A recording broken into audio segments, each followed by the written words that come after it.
ఈ నెల 7 నుండి 19 వరకు డిప్తీరియా వ్యాధి నివారణకు స్పెషల్ డ్రైవ్ క్యాంపెయిన్ నిర్వహిస్తున్నట్లు జిల్లా వైద్య ఆరోగ్య శాఖ అధికారి డాక్టర్ నరేందర్ రాథోడ్ తెలిపారు. ఆదిలాబాద్ పట్టణంలోని డిఎంహెచ్ఓ కార్యాలయంలో మీడియా సమావేశం ఏర్పాటు చేసి ఇందుకు సంబంధించిన వివరాలను వెల్లడించారు.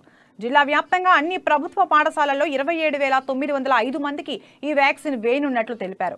37,120 వ్యాక్సిన్ డోసులు అందుబాటులో ఉన్నాయని చెప్పారు. కరోనా కారణంగా గతంలో అనుకున్న లక్ష్యాన్ని చేరుకోలేకపోయామని అన్నారు. ఈ అవకాశాన్ని అందరూ సద్వినియోగం చేసుకోవాలని, వైద్య సిబ్బందికి అన్ని రకాలుగా సహకరించాలని కోరారు. Diphtheria and tetanus vaccine programme campaigning special campaigning చేయడం జరుగుతుంది. ఈ నెల 7వ తారీఖు నుంచి 19వ తారీఖు వరకు ఏదైతే ఈ వ్యాక్సినేషన్ ప్రోగ్రామ్ జరుగుతుంది, ఇది టోటల్ టార్గెట్ చిల్డ్రన్స్ అంటే 10 ఇయర్స్ మరియు 16 ఇయర్స్ పిల్లలకి అందరికీ మనం ఈ వ్యాక్సినేషన్ అనేది చేయడం జరుగుతుంది. అంటే 5th క్లాస్ మరియు 10th క్లాస్ పిల్లలు అన్నట్టు. అదేవిధంగా ఇది all government schools, private schools and all ST, SC, BC, అదే మైనారిటీ వెల్ఫేర్ ఇవి అన్ని స్కూళ్ళల్లో ఇది ప్రోగ్రామ్ చేయడం జరుగుతుంది.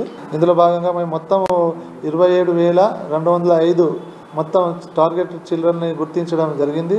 టోటల్ 928 ఏదైతే స్కూల్ని ఐడెంటిఫై చేయడం జరిగింది మన ఆదిలాబాద్ డిస్టిక్లో. అదేవిధంగా వాటికి సఫిషియెంట్గా వ్యాక్సినేషన్ 37,120 వ్యాక్సినేషన్ కూడా మా దగ్గర స్టాక్ ఉంచడం జరిగింది. ఈ ప్రోగ్రాం సోమవారం నుంచి కంటిన్యూగా జరుగుతుంది కాబట్టి ప్రజలందరూ ఈ అవకాశాన్ని